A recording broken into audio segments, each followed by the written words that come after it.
Banyak orang berpikir bahwa dunia ini kejam. Kamu lihat sendiri, orang-orang baik dihancurkan, diinjak, dan dipermalukan. Mereka yang jujur justru dikhianati. Mereka yang tulus malah dipermainkan, dan mereka yang menjaga kehormatan malah ditertawakan.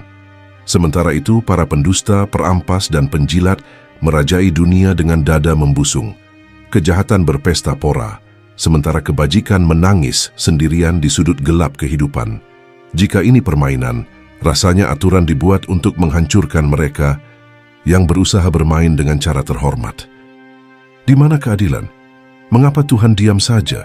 Mengapa Dia membiarkan yang baik tertindas sementara yang busuk bersenang-senang? Pertanyaan ini menghantui banyak orang, membuat sebagian marah, frustrasi, bahkan mulai meragukan segalanya. Tapi tenang, ada rahasia besar di balik semua ini. Dunia memang seperti panggung sandiwara yang tampak absurd, tapi jika kamu menyelami lebih dalam, kamu akan menemukan bahwa semuanya telah tertata dengan cermat. Dan inilah 6 rahasia di balik pembiaran ini. 1. Dunia ini bukan hadiah, tapi arena seleksi. Kau berpikir dunia ini tempat keadilan? Salah besar. Dunia ini bukan tujuan akhir, tapi hanya sebuah arena brutal tempat manusia diuji, digodok, dan diperas sampai hanya yang benar-benar layak yang bisa bertahan. Orang jahat boleh tertawa sekarang, tapi permainan ini belum selesai. Kau melihat mereka berkuasa, hidup mewah, dan seolah-olah kebal hukum. Itu hanya fata morgana, karena permainan yang sebenarnya tidak berakhir di sini. Mereka yang baik diuji dengan penderitaan karena mereka kuat. Mereka memiliki potensi lebih tinggi dibanding para pecundang yang memilih jalan mudah. Dunia ini bukan tempat rekreasi bagi jiwa-jiwa yang tinggi. Ini tempat pengasahan, tempat para pejuang spiritual ditempa hingga mencapai bentuk mereka yang paling murni. Tuhan sedang menguji ketahanan mereka, seberapa jauh mereka bisa bertahan tanpa menyerah atau menjual prinsip mereka. Sementara itu, orang-orang jahat dibiarkan bersenang-senang. Mereka pikir mereka menang, tapi sesungguhnya mereka sedang dijerumuskan lebih dalam ke dalam lubang kebinasaan mereka sendiri. Tuhan mengawasi mereka dengan sabar.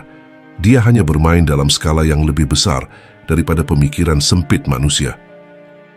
2. Kesengsaraan untuk orang baik itu tiket. Hanya yang melewatinya yang bisa naik kelas. Pikirkan ini. Setiap penderitaan yang kamu alami bukanlah hukuman, tetapi tiket naik kelas. Orang-orang baik mengalami kesulitan bukan karena mereka lemah, tapi karena mereka ditarget untuk sesuatu yang lebih besar. Tuhan tidak menguji mereka yang tidak punya nilai. Setiap luka yang kamu terima, setiap pengkhianatan, setiap ketidakadilan yang kamu hadapi adalah cara Tuhan membentukmu menjadi sesuatu yang lebih kuat. Orang-orang baik yang paling dekat dengan Tuhan dalam sejarah bukanlah mereka yang hidupnya mudah, tapi mereka yang dipukul jatuh berkali-kali dan tetap bangkit. Mereka tidak dihancurkan oleh dunia ini. Mereka terus berjuang hingga melampaui batas mereka sendiri.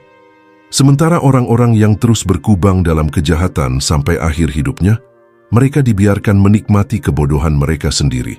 Mereka tidak diuji karena mereka tidak layak. Mereka tidak disaring karena mereka akan terhempas saat waktunya tiba. 3. Kebebasan itu ujian dan banyak yang gagal menggunakannya. Manusia diberikan kebebasan, bebas memilih jadi jahat atau tetap teguh menjadi seseorang yang baik meskipun dunia menginjak-injaknya. Orang-orang yang memilih untuk menjadi baik meski segalanya melawan mereka adalah yang benar-benar memahami tujuan hidup ini. Sementara itu, orang jahat mengambil kebebasan itu dan menggunakannya untuk berbuat seenaknya. Tapi mereka lupa satu hal, kebebasan itu sendiri bukannya tanpa konsekuensi. Itu adalah alat seleksi. Mereka pikir mereka bebas berbuat sesuka hati, tapi sesungguhnya mereka sedang berjalan ke arah kehancuran mereka sendiri. Seperti orang yang diberi tali, lalu dengan bodohnya menggunakannya untuk menjerat leher mereka sendiri. Ketika mereka jatuh, tidak ada ampun. Mereka tak bisa mengeluh karena itu adalah konsekuensi dari pilihan yang mereka buat sendiri. Dan orang-orang baik, mereka akan naik ke tingkat yang lebih tinggi, meninggalkan para pecundang ini tenggelam dalam kebodohan mereka sendiri. 4. Dunia ini dirancang untuk menyesatkan orang-orang yang lemah. Dunia ini dengan segala kegemerlapannya dirancang penuh jebakan. Kekayaan, kekuasaan, popularitas, semua itu umpan bagi mereka yang tidak cukup pintar untuk melihat permainan ini dengan mata yang jernih. Orang jahat mengambil umpan itu tanpa berpikir panjang, terperangkap dalam ilusi kesenangan sementara. Mereka lemah. Orang baik, mereka ditantang untuk tetap teguh meskipun segala hal di dunia ini mengarah pada jalan yang lebih mudah dan lebih menggoda. Mereka harus memilih tetap murni di tengah lautan kebusukan, dan itu bukan tugas yang mudah. Itu sebabnya hanya sedikit yang bisa bertahan. Jangan heran jika kamu melihat lebih banyak penjahat yang bergelimang harta di dunia ini. Mereka hanya korban dari ilusi. Mereka tertawa sekarang, tapi nanti mereka akan menangis.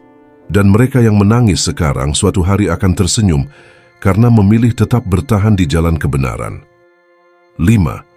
Dunia ini sementara tapi konsekuensinya abadi. Ini adalah hal yang gagal dipahami oleh kebanyakan manusia.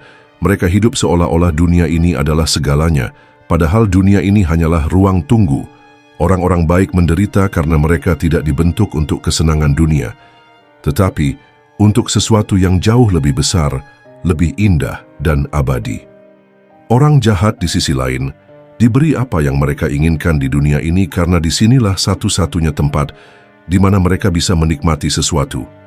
Setelah itu, mereka kehilangan segalanya. Lalu mereka akan menjerit, memohon untuk kembali ke dunia ini dan memperbaiki kesalahan mereka. Tapi pintu sudah tertutup, kesempatan sudah habis. Jadi jika kamu merasa dunia ini tidak berpihak padamu, meskipun kamu sudah berusaha menjadi baik dan benar, jangan berpikir itu adalah tanda kekalahan. Itu justru adalah tanda bahwa kamu sedang disiapkan untuk sesuatu yang lebih besar, sesuatu yang tidak bisa dibayangkan oleh mereka, yang pikirannya hanya sebatas hal-hal fana. 6. Keadilan sejati itu ada, tapi bukan sekarang, bukan di sini. Mungkin yang paling menyakitkan adalah kenyataan bahwa keadilan sejati bukanlah sesuatu yang bisa kau lihat di dunia ini. Kamu ingin melihat penjahat dihukum sekarang. Kamu ingin melihat orang-orang baik diberi hadiah secara instan? Sayangnya dunia ini bukan tempatnya. Bersabarlah, keadilan itu tetap ada. Ia hanya menunggu waktu yang tepat. Dan saat keadilan itu datang, tidak ada yang bisa lari darinya. Orang-orang jahat yang selama ini kamu lihat tertawa akan menangis, dan mereka yang selama ini menangis akan tersenyum. Jadi jangan kehilangan akal sehatmu hanya karena dunia ini tampak tidak adil. Dunia ini memang dirancang untuk mengacaukan pikiran mereka yang tidak cukup cerdas untuk melihat gambaran besarnya. Jika kamu cukup kuat untuk bertahan, cukup sabar untuk menunggu, dan tetap memiliki keyakinan di tengah kekacauan ini, maka pada akhirnya kamu akan menyaksikan sendiri bagaimana segala sesuatu ditempatkan di tempat yang seharusnya.